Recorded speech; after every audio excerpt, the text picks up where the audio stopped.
రేవంత్ రెడ్డి తమ్ముడు ఇప్పుడే న్యూస్లో చూశాను.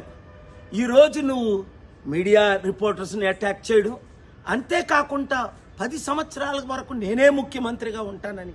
ఇప్పుడు మార్చి 15 కనీసం తాగడానికి మంచినీళ్ళు లేవు. అమీర్పేటలో మాకు ట్యాంకర్ని తెప్పించుకుంటున్నాం.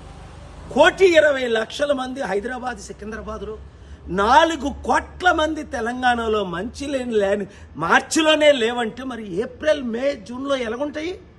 ఒక్కసారి ఆలోచించు. ముఖ్యమంత్రి అవడం అంటే సమిట్ పెడతాను, ఇన్వెస్ట్మెంట్స్ తెస్తానన్న ధ్యానం లేదే.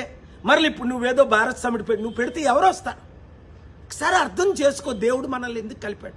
నేను పోటీ చేయకుండా వరంగల్లో నీకు ఎందుకు మద్దతు ఇచ్చాను?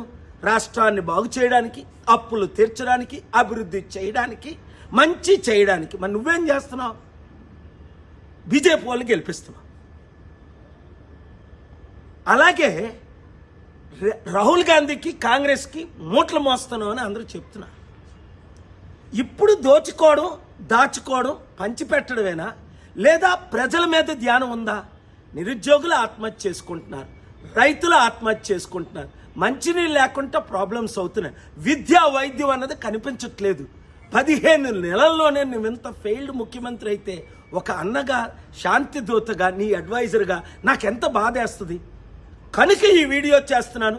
రేవంత్ రెడ్డిని రీచ్ అయినంత వరకు ప్రతి మీడియా వారు, ప్రతి యూట్యూబర్సు దీన్ని షేర్ చేయండి. రాష్ట్రాన్ని కాపాడుకుందాం, దేశాన్ని రక్షించుకుందాం.